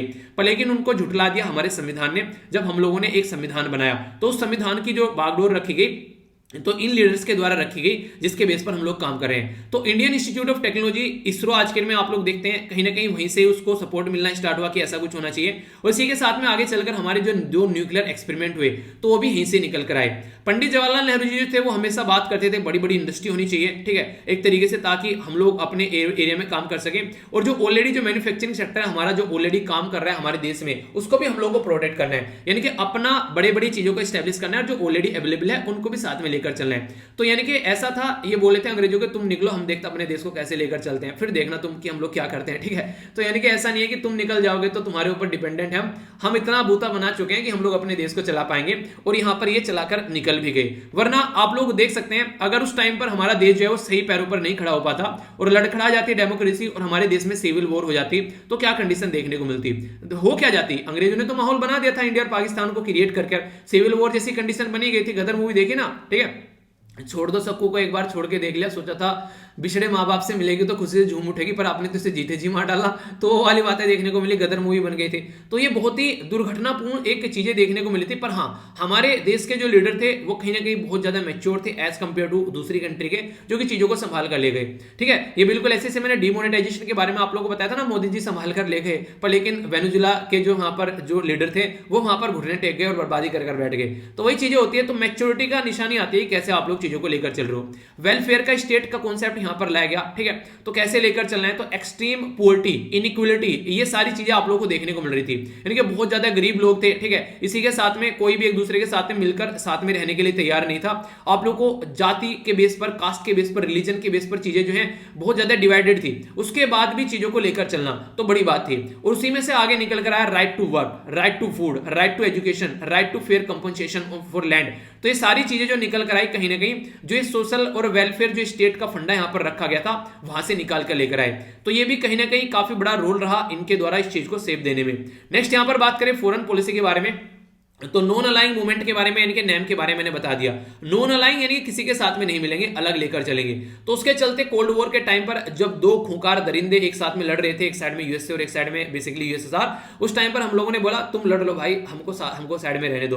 तो थर्ड वर्ल्ड जो कंट्री था, थर्ड वर्ल्ड मतलब जो अभी नया नया पैदा होकर आ रहा है, एक ऐसा कि जो दोनों के साथ में नहीं है, उसने अपना अलग से मुद्दा बना लिया कि पता चला अभी तो हम लोग बेसिकली 200 साल तक कोल झेल कर आए, फिर से चीजें हो जाए। तो हमने हमेशा सॉफ्ट पावर अपनी आगे रखी, हम लोगों ने हमेशा लड़ना झड़ना से अपनी डिस्टेंस बनाकर रखी। तो ये सारी चीजें बेसिकली आप लोग देखते हैं। तो ये 5 पॉइंट मैंने आप लोग बताए, सेक्युलरिज्म, डेमोक्रेसी, इंस्टीट्यूशन, ठीक है, इसी के साथ में सोशल वेलफेयर, फॉरेन पॉलिसी। तो ये सारी चीजें ऐसी हैं, अगर आंसर राइटिंग लिखने के लिए आता है तो इनको काफी अच्छे से आप लोग यूज कर सकते हैं। अब यहां पर बात करें, चीजें तो काफी सारी थी उस टाइम पर। अगर आप देखते हैं इनटॉलरेंस यानी कि असहिष्णुता, ठीक है, सांप्रदायिकता एक तरीके से देखने को मिली काफी लार्ज स्केल पर, ठीक है। इसी के साथ में जो असमानता थी देश के अंदर, बहुत सारी ऐसी दिक्कतें थी, पर फिर भी हम लोग इसको लेकर आगे चले, फ्रीडम ऑफ स्पीच और ऑटोनॉमी को बनाकर रखा, यानी कि एक तरीके से हम लोगों ने चीजों को संभाल लिया, ऐसा आप लोग बोल सकते हैं। तो नेहरू जी की जो आइडियोलॉजी है इवन आज की डेट में भी रिलेवेंट है। क्यों? उस टाइम पर यूएसए और यूएसआर लड़ रहे थे, आज के डेट में यूएसए और चाइना लड़ रहे हैं। तो ऐसे टाइम पर भी हम लोगों को एक नया कोल्ड वॉर देखने को मिल रहा है। तो अब यहां से कैसे निकाल कर चलते हैं, तो कैसे मोदी जी, नेहरू जी बनते हैं इस पर्टिकुलर टाइम में, जब यहां पर ये लड़ने के लिए तैयार है, तो देखने वाला मुद्दा होगा। आज की डेट में हम लोग यूएसए के खेमे में जा चुके हैं, उस टाइम पर हम लोग अलग थे, क्योंकि आज की डेट में एक ग्लोबलाइज्ड वर्ल्ड में हम लोग रह रहे हैं। तो आज की डेट में अलग रहना पॉसिबल नहीं है, तो अब हम लोग को मिलकर कुछ ना कुछ करना पड़ेगा, ठीक है। तो ये पूरा मुद्दा था यहाँ पर बेसिकली नेहरू जी के बारे में। तो क्वेश्चन जो है उसको जरूर अटेम्प्ट आप लोग कीजिएगा, ओके। आइए अब आगे चलते हैं। नेक्स्ट जो मुद्दा है इसको हम लोग समझने की कोशिश करते हैं, जिसके बारे में कई बार क्वेश्चन भी आप लोगों से बन जाते हैं, नॉन अलाइंग मूवमेंट के बारे में, ठीक है। तो नॉन अलाइंग मूवमेंट के बारे में अगर बात करें तो यहाँ पर ये काफी इंपॉर्टेंट था। उस टाइम पर नए नए देश पैदा हुए थे, तो उस टाइम पर तो मुद्दा भी था मिलेंगे कहां पर, क्योंकि देखिए आज के डेट में अगर मैं आप लोगों को बोलूं, दो इंसान है, एक है जो बेसिकली गूगल में, माइक्रोसॉफ्ट में जॉब कर रहा है, एक ऐसा है बेचारा जो जैसे तैसे कहीं पर अपना एक नहीं केपीओ बीपीओ चलाकर अपना काम कर रहा है, जैसे तैसे कॉल सेंटर में काम करके। अब सोचो कि यहाँ पर ये वाला बोलने लगे, गूगल वाला, आ यार पार्टी करते हैं और तेरे घर पे मिलते हैं आकर, ठीक है। तो ये बोलेगा बेसिकली भाई साहब ऐसा करते हैं, तुम्हारे घर पे मिल लेते हैं, ठीक है, वरना सारी अरेंजमेंट मुझे करनी पड़ेगी और मेरी ना एक तरीके से टाइम फुसफुस हो जाएगी।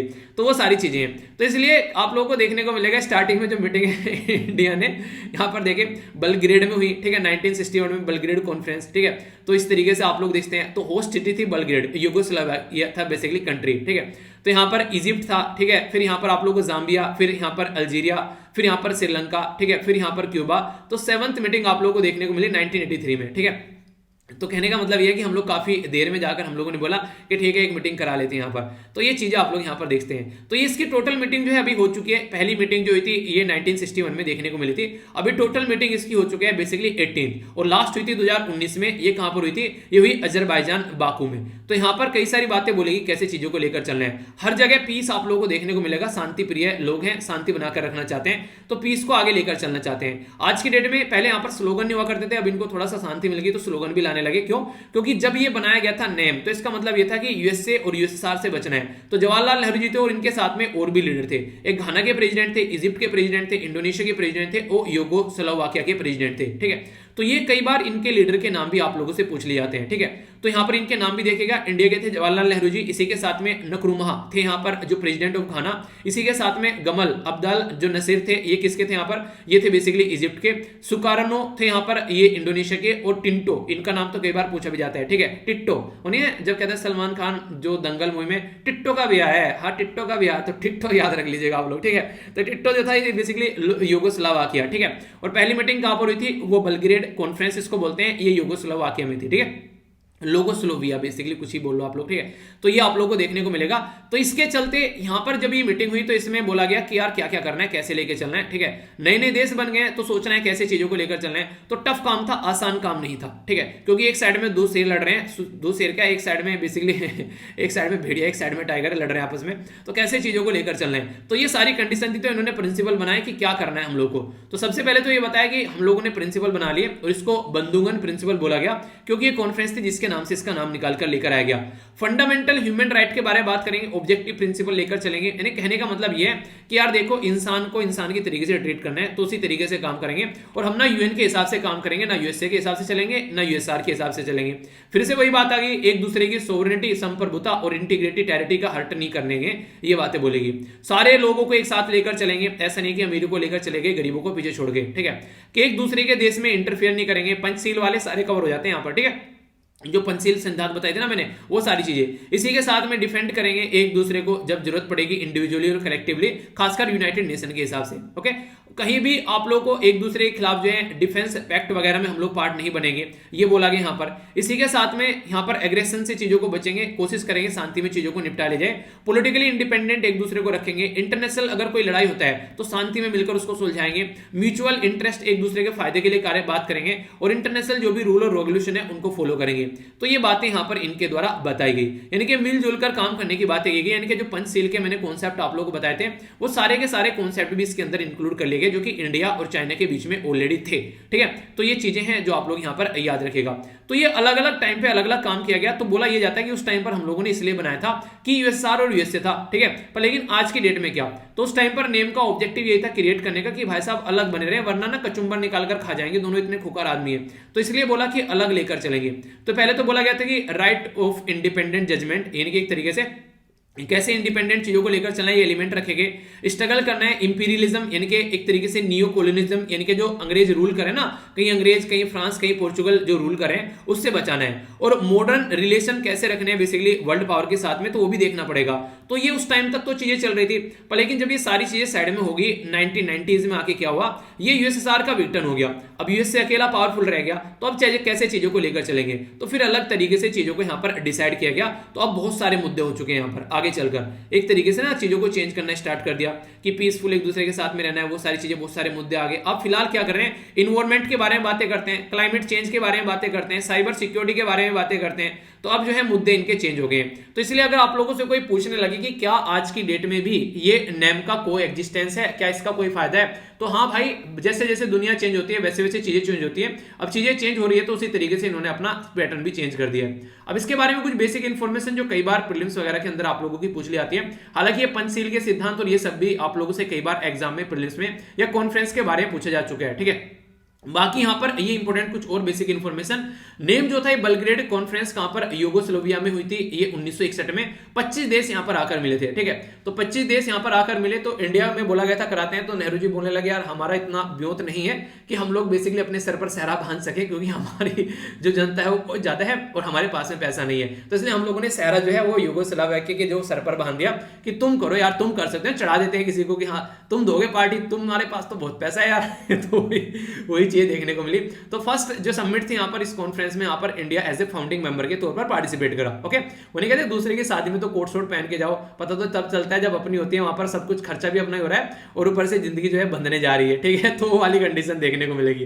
तो नेम के बारे में अगर बात करें, नॉन अलाइंग मूवमेंट के बारे में, तो उसी के चलते यहाँ पर बात की जा रही है कि अगर देखा जाए तो एक newly independent nation, new born country जो थे, वो नहीं चाहते थे कि कॉलोनियल पावर में चक्कर में पड़े यूएसए और यूएसआर के। तो इसलिए यहाँ पर फाउंडिंग मेंबर ने बोला कि हम लोगों को एक तरीके से अलग लेकर चलेंगे, और इसीलिए इसको नॉन अलाइंग मूवमेंट का नाम इसको दिया गया, ठीक है। मूवमेंट बोला गया, ना कि ऑर्गेनाइजेशन। यानी कि मूवमेंट का मतलब है कि भाई साहब अलग ही रहना है, ठीक है। हम लोग ना बिल्कुल एक आंदोलन की तरीके से लेके चल रहे हैं इसको, तो इसलिए दूर रहना, ठीक है। तो वो वाली चीजें देखने को मिली। चलिए जो भी है, तो वही सब मुद्दे हैं कि आज की डेट में भी इसका क्या रिलीवेंस है, वो चीजें आप लोगों से पूछी जाती हैं। तो कोई कंफ्यूजन आप लोगों को इसको लेकर नहीं होना चाहिए। तो ये बातें यहां पर बोलने की कोशिश की जा रही है, ठीक है। बेसिक इंफॉर्मेशन है। आगे चलते हैं। एक इंपॉर्टेंट मुद्दा यहां पर जो निकल कर आ रहा है ये है कि फिलहाल जो है कोविड-19 के जो डेज हैं उनको इंक्रीज करने की जरूरत है। इनोकुलेशन का मतलब क्या होता है, टीकाकरण, ठीक है। तो ये इंपॉर्टेंट वर्ड है, पूछा जा सकता है आप लोगों से। तो टीकाकरण की बढ़ाने की जरूरत है, खुराक की भी, और धीमी गति से जो टीकाकरण हो रहा है उसको फिर से पैटर्न में लेकर आओ, ठीक है। इंपोर्टेंट मुद्दा क्या है? इंपोर्टेंट मुद्दा यह कि SARS-CoV-2 जो है जीनोमिक कंसोर्टियम, जिसको INSACOG आप लोग बोलते हैं, अभी काफी बड़े मुद्दे देखने को मिल रहे हैं। दो चीजें याद रखिएगा, एक तो बोलते हैं वेरिएंट ऑफ इंटरेस्ट, दूसरा बोलते हैं वेरिएंट ऑफ कंसर्न। पहले दोनों को समझिए। वेरिएंट ऑफ कंसर्न और वेरिएंट ऑफ इंटरेस्ट में क्या डिफरेंस है? वेरिएंट ऑफ इंटरेस्ट जो होता है वो इनिशियल फेज होता है, जब कोई वायरस जो है वो अच्छे खासे लेवल पर ट्रांसमिट कर रहे हैं, ठीक है, डिजीज की सीवियरिटी बढ़ रही है, यानी बीमारी जो है उसको एक तरीके से ना लपेटे में लेगी, छोड़ेगी नहीं, और इंसान का जो इम्यूनिटी है उसको बर्बाद करने के चक्कर में पड़ गई है, पूरी की लड़ रही है पूरा, अब नहीं छोड़ेंगे तुम्हें, ठीक है, अब ना छोड़ेंगे तुम्हें, ले दमादम। तो वायरस जो है दमादम बज रहा है यहाँ पर ये, तो ये वेरिएंट ऑफ इंटरेस्ट रहता है। कंसर्न कब बन जाता है यहाँ पर? ये वेरिएंट ऑफ कंसर्न जो होता है वो फैक्टर जैसे इंक्रीज हो जाती है यहाँ पर यहाँ पर नहीं ट्रांसमिसिबिलिटी यानी कि और ज्यादा बढ़ रहा है, ठीक है, और ज्यादा चेंज हो गया महामारी का, यानी कि इसका एक्सटेंडेड वर्जन जब आता है तो यहाँ पर ये बन जाता है, ठीक है। जैसे कि यहाँ पर वेरिएंट ऑफ इंटरेस्ट थे अल्फा, बीटा, गामा, फिर आगे चल के कंसर्न बन गए कई सारे, तो ये सारे जो आप लोगों को यहाँ पर देखने को मिल रहे हैं, ठीक है। तो वेरिएंट ऑफ कंसर्न की कैटेगरी में आगे जब ये काफी लार्ज स्केल पर बढ़ने स्टार्ट हुए, तो डेल्टा हमारी कंट्री का ऐसा बना कि उसने तो और भी कई सारे देश में चीजें फैला दी।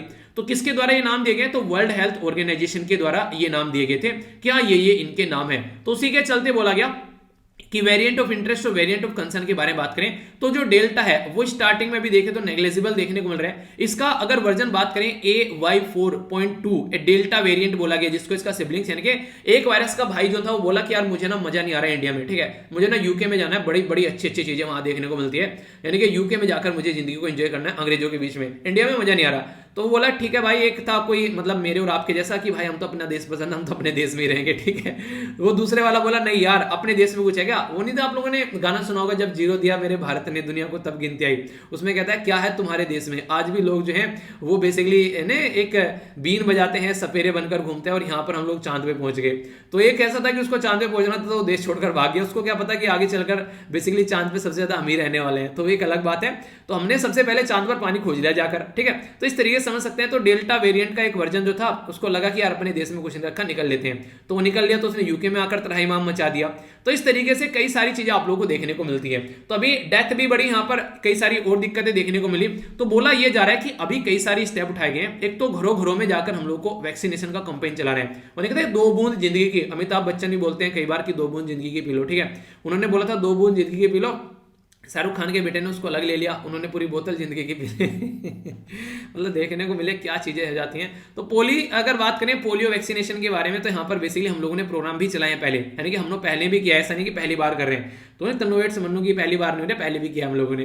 तो ऑल प्रूवन और इनोवेटिव मेथड हम लोग ऑलरेडी यूज कर चुके हैं, तो हमारे पास में एक्सपीरियंस तो है, खिलाड़ी हैं हम लोग, ठीक है। तो खिलाड़ी भैया, तो हम लोग बेसिकली कोविड-19 को टैकल तो कर सकते हैं, तो हम लोग को टैकल ढंग से करना चाहिए, ऐसा नहीं कि इसको छोड़ दें, वरना फिर क्या होगा? फिर तो भाई साहब वरना यही होगा कि म्यूटेशन पर म्यूटेशन बनेगी। वायरस तो अपना काम करता रहेगा, आज वायरस है पेरेंट, पर कल को चल के इसके बच्चे निकलेंगे, फिर बच्चों के बच्चे निकलेंगे, और फिर अपने भाई बहन अलग अलग नेचर के देखने को मिलेंगे आप लोगों को, तो दुनिया भर का दिक्कत करते हुए नजर आएंगे।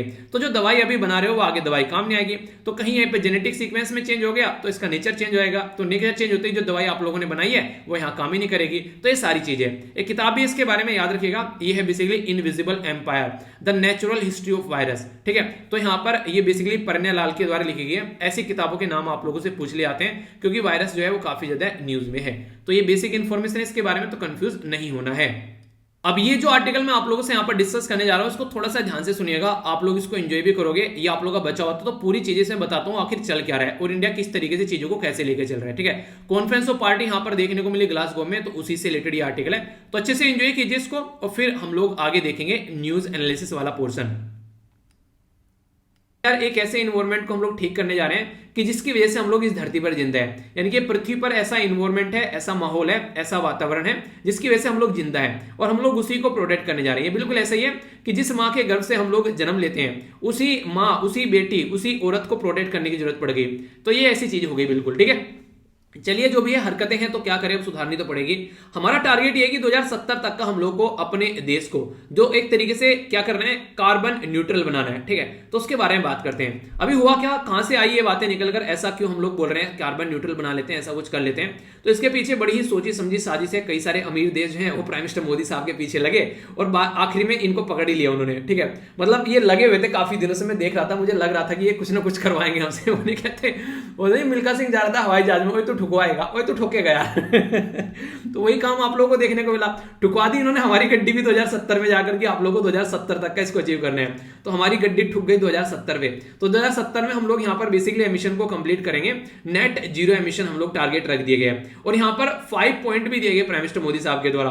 मोदी जी भी जो है एक तरीके से गुजराती हैं, और गुजराती लोग बिजनेसमैन होते हैं, तो बड़ी प्यारी प्यारी बातें बोल के आए हैं कि आप लोग ना बोल तो रहे हो कि हम लोग को 2070 तक कंप्लीट कर लो, कि भाई साहब बिना पैसे के होगा नहीं, ठीक है, तो पैसे भिजवाते रहना टाइम टू टाइम। तो उसके बारे में बात करूंगा आप लोगों से, आप लोग सुनकर भी काफी अच्छा लगेगा कि हाँ किस तरीके से डील साइन की गई। तो it's a kind of deal कि हम लोग ये एमिशन रिकॉर्ड करेंगे, ठीक है, इतना करेंगे हम लोग अचीव, पर लेकिन उसके लिए टेक्नोलॉजी, उसके लिए रिवेन्यू, उसके लिए फाइनेंस आप लोग को प्रोवाइड कराना पड़ेगा।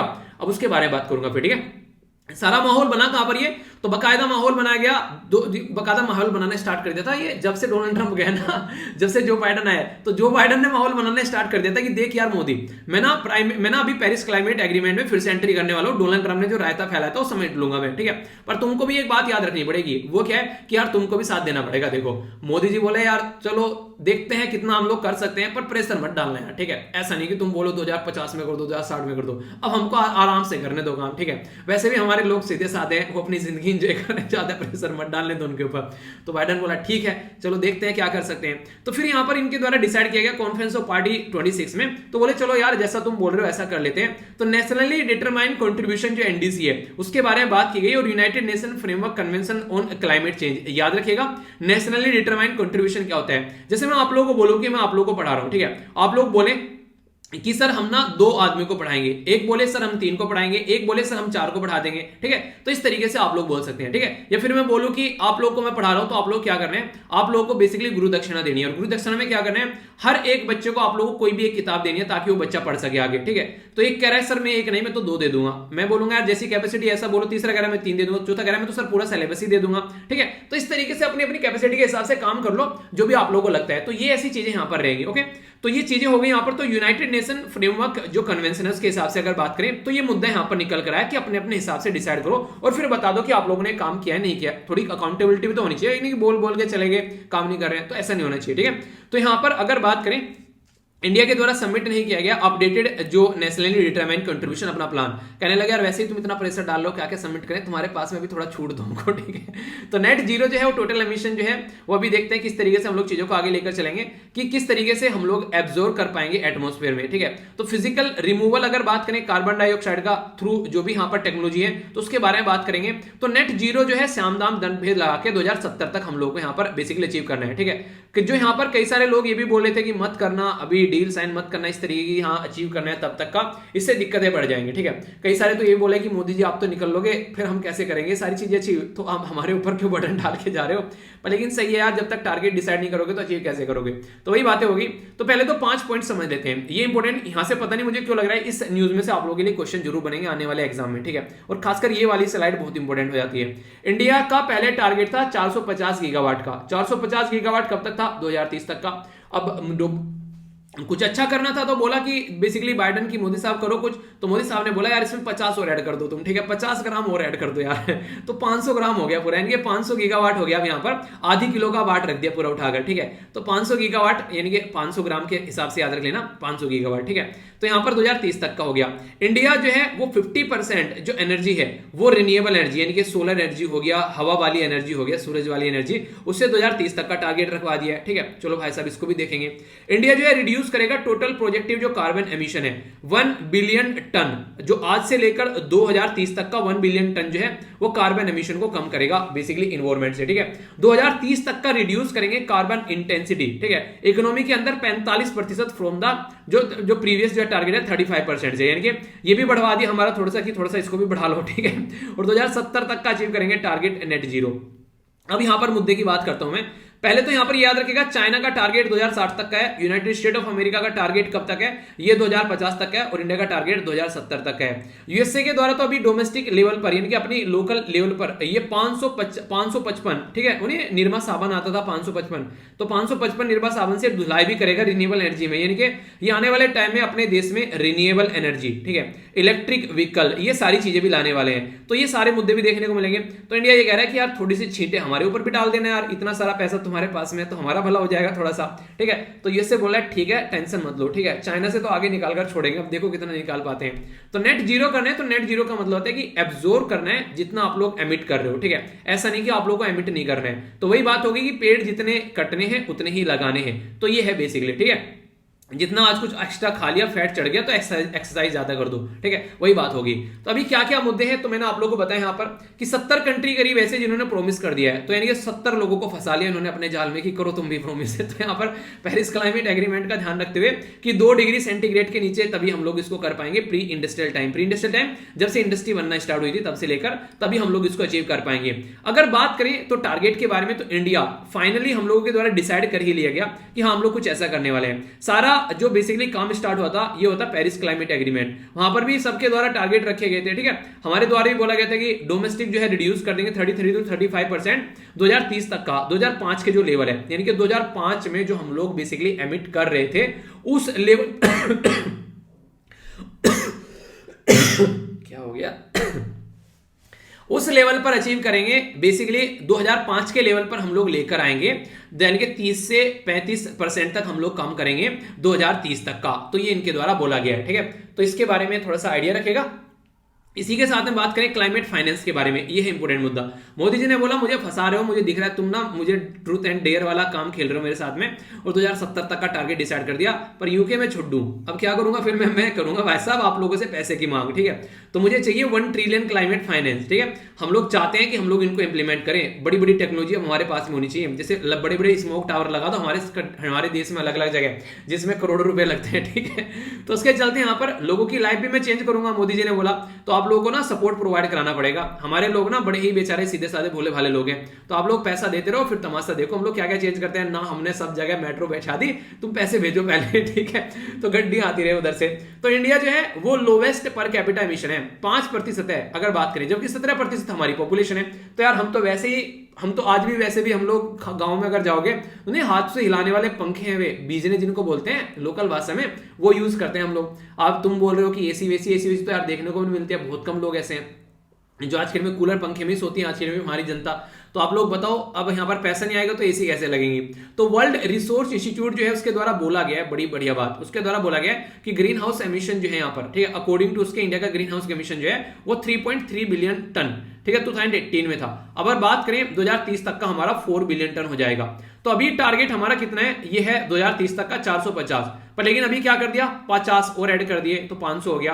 पहले टारगेट कितना है 2022 तक का, तो 175 गीगावाट है। ये मैं क्यों बता रहा हूं, ये इसलिए बता रहा हूं क्योंकि अभी आप लोगों को पता चलेगा कि हम लोगों को अचीव जो करना है वो कितना है। क्योंकि पहले देखिए, बिल्कुल मैं ऐसे बोलता हूं आप लोगों को कि आप लोग पहले अपना लेवल चेक करो कि हाँ एग्जाम की प्रिपरेशन कर रहे हो किसी भी की, पहले पुराने क्वेश्चन पेपर देखो उठा के, ठीक है, फिर सिलेबस देखो अपना उठा के, फिर देखो कि आप लोगों को सिलेबस कितना समझ में आ रहा है। क्वेश्चन पेपर देखने के बाद में लग रहा है कि हाँ ठीक है चीजें, कहां से स्टार्ट करना पड़ेगा, कितने गहराई में जाना पड़ेगा, तो उससे आप लोगों को अपना लेवल पता चलेगा। जब लेवल पता चले तो फिर छलांग मार दो, तैरो फिर आराम से कि हाँ पानी का लेवल इतना है, इसमें तो तैर ही लेंगे हम लोग, ठीक है, वो बातें हैं। तो पहले पता तो चले लेवल कहां पर कितना है, तो पता चल गया यहाँ पर कि हाँ भाई साहब इतना है, तो फिर डिसाइड कर लिया कि 500 यहाँ, 50 यहाँ बढ़ा दो, 50 वहां बढ़ा दो, तो इंक्रीज कर दिया यहाँ पर। तो इसके चलते यहाँ पर नेचुरल जो एनर्जी भी हम लोग यूज करेंगे, नॉन फॉसिल फ्यूल के बारे में बात की जा रही है, और इसी के चलते कई सारी चीजें और बोला गया कि हम लोग कोयले को आगे यूज नहीं करेंगे, यानी कि हमने बोल दिया कि 2022 के बाद में ना कोई नया प्लांट नहीं लगाने वाला है, जो चल रहा है उसी में एंजॉय करेंगे हम लोग, ठीक है। इसी के साथ में बोला गया कि 40% इलेक्ट्रिसिटी जो है प्रोड्यूस करेंगे नॉन फॉसिल फ्यूल से, यानी कि 2030 तक का टारगेट ये भी रख दिया हम लोगों ने। अब ये वाली स्लाइड थोड़ी सी और इंपोर्टेंट हो जाती है। अब यहां से हम लोग को लेवल समझ में आएगा। अब step needed to achieve the net zero, यानी कि देख लिया सिलेबस, देख लिया पुराने क्वेश्चन पेपर, अब कैसे कैसे चीजों को लेकर चलना है वो वाली बातें हैं। बोला ये जा रहा है कि अगर आप लोग नेट जीरो चाहते हो तो आप लोगों को 5600 गीगावाट अचीव करना पड़ेगा 2070 तक का रिन्यूएबल एनर्जी का, यानी कि जो 50 बढ़ा दिए है ना, ये 50 से काम ना चलेगा भैया, आप लोगों को ना 5000 लाना पड़ेगा, ठीक है। तो जो 500 है उसमें ना एक जीरो और लगा देना 10 की, तो आप लोगों का तब जाकर टारगेट होगा, उसमें भी 600 ज्यादा है, ठीक है। तो यानी कि टोटल मिलाकर अभी आप लोगों को 5100 का कन्यादान और करना है यहाँ पर, अगर आप लोग चाहते हैं कि आप लोग नेट जीरो अचीव कर लो। ये मैं नहीं बोल रहा हूं, ये बोल रहा है यहाँ पर council on energy environment and water, ठीक है। तो इसके द्वारा यहाँ पर ये बात बोलेगी। इसी के साथ में अगर बात करें तो sectoral energy transition on climate जो स्टडी है उनके द्वारा ये बातें बताई गई कि नेट जीरो का टारगेट ऐसे अचीव कर सकते हैं, यानी कि हमको रास्ता दिखा रहे हैं। इंपॉर्टेंट बात, ओके। आगे अगर बात करते हैं यहाँ पर तो बोला ये जा रहा है कि यूज किया जाए अगर यहां पर कोयला, ठीक है, जो कोयला जो यूज आप लोग कर रहे हो उसका जो यूज है 99% घटाना पड़ेगा 2060 तक का, तब जाकर आप लोग 2070 में नेट जीरो एमिशन पर आ पाओगे। यानी कि ओनली 1% जो है आप लोग को कोयले को यूज करना है, तब जाकर चीजें सुधरेंगी भाई साहब, ऐसे काम ना चलेगा। आगे बात करें तो कंज्यूम जो क्रूड ऑयल आप लोग करते हैं अक्रॉस द सेक्टर, जहां जहां पर भी आप लोग यूज करते हैं, वो पीक पर लेकर आओ 2050 तक का, और फिर उसको घटाना स्टार्ट कर दो, ठीक है, और फिर इसको घटाते घटाते आप लोग लेकर आओ और नीचे, ठीक है। तो यानी कहने का मतलब है क्रूड ऑयल वगैरह जो है ये अक्रॉस द सेक्टर जो है नीडेड टू पी पीक था, ठीक है, फिर फॉल करो इसको आराम आराम से, ठीक है, 90% तक फिर कम कर दो 2050 से लेकर 70 तक का, और ग्रीन हाइड्रोजन को यूज करना स्टार्ट कर दो। ग्रीन हाइड्रोजन क्या होता है बेसिकली, अगर बात करें H2 होता है पानी, ठीक है, जल, गंगा जल, ठीक है, तो इसमें से अगर बात करेंगे ऑक्सीजन में एक हाइड्रोजन इधर लगा दो, एक हाइड्रोजन इधर लगा दो, तो ये इसमें से पानी में से हाइड्रोजन निकाल लो, और जब पानी में से हाइड्रोजन निकाल के आप लोग चलाओगे जुगाड़ को तो भाग के दौड़ेगा, हाइड्रोजन के बम बन गए, ये तो बेसिकली गाड़ी है तो भागेंगे स्पीड से, तो इंडस्ट्रियल सेक्टर में भी यूज कर लो। तो ये ऐसी ऐसी बातें इनके द्वारा बताई जा रही है कि भाई साहब ये करोगे तो ही चीजें सुधरेंगी, वरना ना हो पाएगा, ठीक है, ये बातें इनके द्वारा बोली गई हैं। चलिए जो भी है, तो कैसा लगा आर्टिकल, पर्सनली बहुत प्यारा लगा था, इसीलिए मैंने मजे ले लेकर पढ़ा दिया, ठीक है। किसी को मेरी कोई भी बात जो है वो दिल को चुभी हो तो उसके लिए मैं एक्सट्रीमली सॉरी बोल देता हूँ पहले ही, ठीक है। कई सारे बच्चे बोलते हैं सर ये कैसे बोल दिया, अरे पढ़ लो यार, एंजॉय करो जिंदगी के कहाँ इतने। अभी न्यूज एनालिसिस वाले पोर्शन में बात करें तो मैंने अभी आप लोगों को बताया, जैसे मैंने डिस्कस किया कॉन्फ्रेंस ऑफ पार्टी के बारे में 26 के, तो वो सारी चीजें आप लोगों को यहाँ पर देखने को मिलेगी। आगे इंपॉर्टेंट मुद्दा ये बनता है कि आगे अभी यहाँ पर 27th जो मीटिंग होने वाली है, अभी 26वीं हुई तो 27th होगी कहां पर, इजिप्ट के अंदर में, और 2023 में होने वाली यहाँ पर 28th वो कहां पर होगी, यूएई यानी कि यूनाइटेड अरब एमिरेट्स में। तो ग्लासगो में जो भी था यहाँ पर गिलास का पानी जितना भरना था इन्होंने भर लिया, अब आगे देखने को मिलेगी। आगे बात करें तो जो चेन्नई है वहां पर बारिश काफी ज्यादा हो रही है, तो 5 टाइम अबव द नॉर्मल, यानी कि 5 गुना ज्यादा हो रही है नॉर्मल के जितनी हुआ करती थी। तो ये मैंने बोला था आप लोग कहां से होती है, यहाँ पर ये याद रखिएगा इसके बारे में, तो ये होता है नॉर्थ ईस्ट मानसून आता है, इससे होती है। नॉर्मल बारिश हमारे देश में कहां से होती है, वो बेसिकली साउथ वेस्ट मानसून से आप लोगों को देखने को मिलती है। तो 80 से 85% बारिश यहां से होती है पूरे देश के अंदर में। पर लेकिन अगर बात करें तमिलनाडु के अंदर में मैक्सिमम जो होती है नॉर्थ ईस्ट से लगभग 50% बारिश यहां से होती है। तो इसलिए तमिलनाडु के अंदर वेजिटेशन भी आप लोगों को, यानी कि वहां का जो इन्वायरमेंट है, वहां की जो बेसिकली अगर बात करें जो नहीं है एक तरीके से जो वहां पर पेड़ पौधे फूल पत्तियां हैं वो अलग पैटर्न में देखने को मिलेगी। रेल जो है वो रिज्यूम कर रही है रेगुलर ट्रेन सर्विस, तो ये काफी अच्छी बात है, ठीक है। तो एक तरीके से इसके बारे में आप लोग याद रखिएगा। बाकी अगर बात करें यहाँ पर ये बात की जा रही है इंडस्ट्रियल आउटपुट के बारे में, तो यहाँ पर बोला जा रहा है कि अभी 2.6% जो है वो गिरा है। तो कोर सेक्टर को जब आप लोग बात करेंगे यहाँ पर, तो ये कैसे कैसे काम कर रहे हैं, कोयला कैसे निकाल पा रहे हैं, क्रूड ऑयल कैसे आ रहा है निकलकर, नेचुरल गैस कैसे आ रही है, रिफाइनरी प्रोडक्ट कैसे आ रहे हैं, स्टील, सीमेंट, फर्टिलाइजर और इलेक्ट्रिसिटी। तो ये 8 कोर सेक्टर है जिसके बारे में याद रखिएगा। सबसे ज्यादा आप लोग को देखने को मिलेगा वेटेज यहाँ पर रिफाइनरी का, ठीक है, फिर दूसरे नंबर पर इलेक्ट्रिसिटी का। तो ये कई बार मैच करने के लिए आ जाते हैं। तो बेसिक इन्फॉर्मेशन है, इनके बारे में हल्का सा आइडिया रखिएगा, ओके। आगे बात करते हैं तो घास फूस को काटकर एक सही डायरेक्शन में यूज करने की कोशिश की जा रही है ताकि यहां पर पोल्यूशन वगैरह न बढ़े, ठीक है। तो मैंने पूसा डिकम्पोजर के बारे में बताया था कि अगर आप लोग यहां पर 4 कैप्सूल 25 लीटर पानी में मिला लेते हैं, तो यहां पर अगर कोई खेत में उसको डालेंगे जहां 45 दिन में जो घास फूस खत्म किए जाते थे वो 20 दिन में खत्म हो जाएंगे। तो ऐसे प्रोडक्टिव काम भी करने की कोशिश की जा रही है, ठीक है। पीसी जो मोदी है यहाँ पर, मोदी MODY, ठीक है, तो पीसी मोदी जो है वो न्यू सेक्रेटरी बन गए राज्यसभा के जनरल सेक्रेटरी। इनसे पहले कौन थे यहाँ पर, इनसे पहले थे यहाँ पर PPK, इनका नाम था बेसिकली राजमुचुलू, ठीक है। तो ये थे यहाँ पर, अभी यहाँ पर बन गए ये, जो कि यहाँ पर 1982 बैच के IRS ऑफिसर भी हैं, ठीक है। तो ये बेसिक इन्फॉर्मेशन। आगे बात करते हैं, अभी बोला जा रहा है कि आने वाले टाइम में थोड़ा सा हम लोग को देखना पड़ेगा एजुकेशन को कैसे लेकर चलना है, क्योंकि काफी ज्यादा इंपैक्ट पड़ा कोविड-19 के चलते, लोगों को बच्चों को एजुकेशन नहीं मिल पाए, ठीक है। खासकर बहुत सारे बच्चे जो हैं वो स्कूल से बाहर भी चले गए।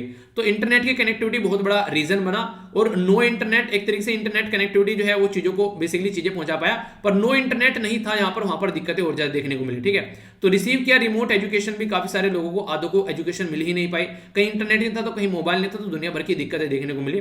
तो एजुकेशन सिस्टम के बारे में याद रखिएगा, अगर संविधान के अंदर जाएंगे तो 7वें शेड्यूल में आप लोगों को सेंट्रल लिस्ट, स्टेट लिस्ट और कॉन्करेंट लिस्ट देखने को मिलती है। तो एजुकेशन जो आता है वो कॉन्करेंट लिस्ट में आता है, यानी कि इसीलिए हमारी कंट्री में अभी नेशनल एजुकेशन पॉलिसी लाई गई है, जिसको आप लोग यहाँ पर नेशनल एजुकेशन पॉलिसी तीसरे नंबर की आप लोग बोलते हो, ठीक है।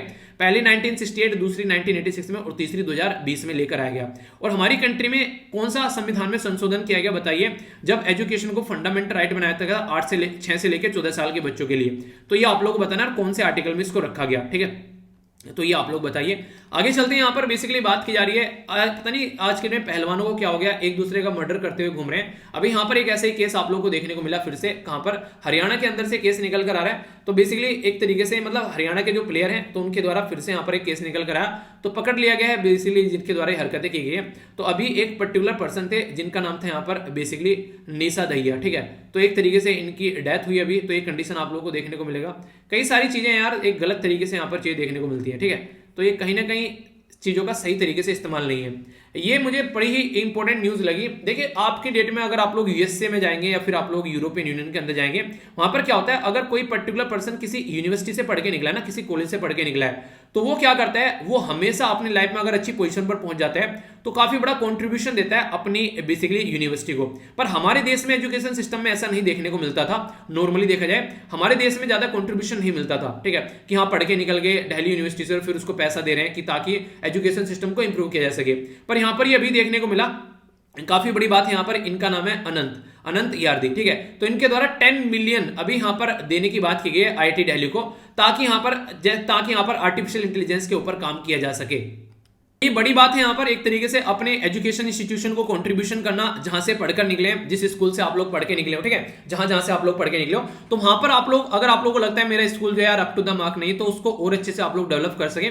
अगर किसी ऐसी पोजीशन पर आप पहुंच जाते हैं तो वहां पर जरूर कंट्रीब्यूशन दिया करें। यूएसए में इतने सारा कंट्रीब्यूशन आता है एजुकेशन इंस्टीट्यूशन में जिसकी कुछ हद नहीं है, मतलब इतना ह्यूज पैसा वहां पर देते हैं, ठीक है, जैसे बड़ी बड़ी जो भी इंडस्ट्री बन गई है। पर हमारे देश में दिक्कतें हैं, तो इसके चलते यहाँ पर ये बताने की कोशिश की जा रही है। बात की जा रही है यहाँ पर, ये है बेसिकली भालसवाल लेक, यहाँ पर कहाँ पर, ये है बेसिकली दिल्ली के अंदर में। तो लोग एंजॉय कर रहे हैं, पर लेकिन पोल्यूशन इतना ज्यादा है, घर से बाहर नहीं निकला जाए तो बेटर है।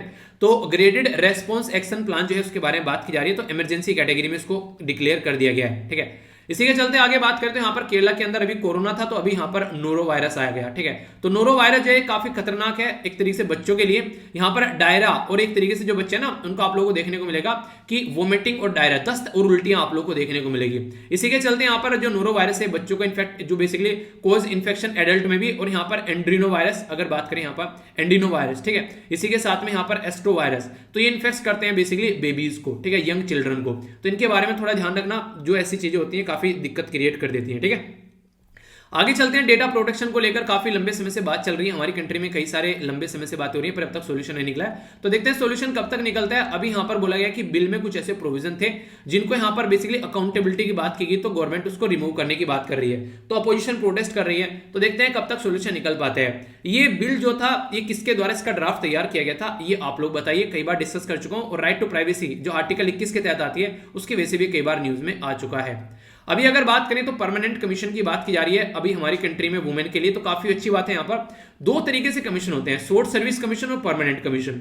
शॉर्ट सर्विस में 10 साल और मैक्सिमम 14 साल तक आप लोग चल सकते हैं काम, पर लेकिन यहाँ पर कंपलसरी 20 साल रहता है और 60 साल तक आप लोग जो भी एज रहती है रिटायर होकर आते हैं, ठीक है। तो एंट्री अलग अलग होती है दोनों में यहाँ पर, तो एक तरीके से देखने को मिलेगा। इंपॉर्टेंट मुद्दा है कि आप लोग अगर यहाँ पर शॉर्ट सर्विस कमीशन में तो परमानेंट में जा सकते हैं, पर परमानेंट से शॉर्ट्स में आप लोग नहीं आ सकते हैं, ठीक है। तो यहाँ पर कई बार बोला जाता है कि महिलाओं को अब तक शॉर्ट सर्विस कमीशन में रखा जाता था बस, तो अभी परमानेंट कमीशन में इंक्लूड किया जा रहा है। तो ये एक अप्रिशिएट करने लायक मूव आप लोग बोल सकते हैं। सुप्रीम कोर्ट के द्वारा लताड़ा गया गवर्नमेंट को, उसके बाद में गवर्नमेंट जो है वो सही डायरेक्शन में है, ठीक है। अगर बात करें राजस्थान में शांति बनाए रखने की कोशिश की जा रही है, जो कि लग रहा था कि चीजें खराब हो जाएंगी। साइबर क्राइम जो है बढ़ गए 500% के करीब अभी बोला गया है। साइबर क्राइम मतलब इंटरनेट के थ्रू जो भी क्राइम आप लोगों को देखने को मिलते हैं, तो हमारे देश में काफी लार्ज स्केल पर बढ़े कोविड-19 के चलते। ये बातें यहाँ पर बोली जा रही है, तो उसी के चलते मुद्दा है, ठीक है। तो इसके बारे में आइडिया रख सकते हैं। यूएसए क्लियर कर रहा है H1B वीजा। तो H1B वीजा क्या होता है इसके बारे में पता होना चाहिए। H1B वीजा जो है यहाँ पर बेसिकली देखने को मिलेगा स्किल्ड वर्कर के लिए, यानी कि अगर आप लोग टैलेंटेड स्किल्ड हैं तो आप लोग H1B वीजा ले सकते हैं। आपके ऊपर डिपेंडेंट आप लोग का बच्चा या फिर पति या पत्नी होगा, वो बेसिकली यहाँ पर H4 वीजा लेता है, ठीक है।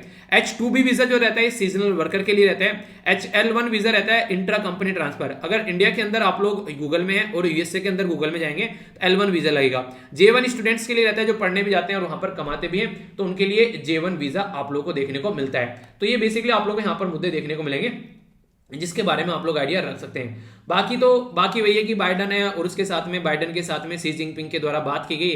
अफगानिस्तान में एक और अटैक हुआ, वहां पर 3 लोगों की जान चली गई। तो वो सारे मुद्दे आप लोगों को देखने को मिलेंगे। जो कि एक तरीके से नहीं कि म्यांमार में एक यूएसए का जर्नलिस्ट था, उसको पकड़ लिया वहां पर। तो ये सारे मुद्दे हैं जो कि इंपॉर्टेंट नहीं है आप लोगों के लिए एग्जाम के लिए, बस हल्का सा आइडिया रख सकते हैं। तो कैसा लगा ये डिस्कशन जरूर बताना, और क्वेश्चन तो मैं दूंगा ही आज आप लोग को, ऐसे भी दूंगा, उसको अटेम्प्ट करना, टेलीग्राम पर आप लोग को मिल जाएगा, ठीक है। इसी के साथ में आप लोग एंजॉय कर सकते हैं। लेक्चर कैसा लगा फीडबैक देकर जरूर जाया करो। नेक्स्ट लेक्चर मिलता हूं, बड़ों को नमस्ते, छोटों को प्यार, छोटी सी लाइफ एंजॉय करार। तब तक के लिए जय हिंद।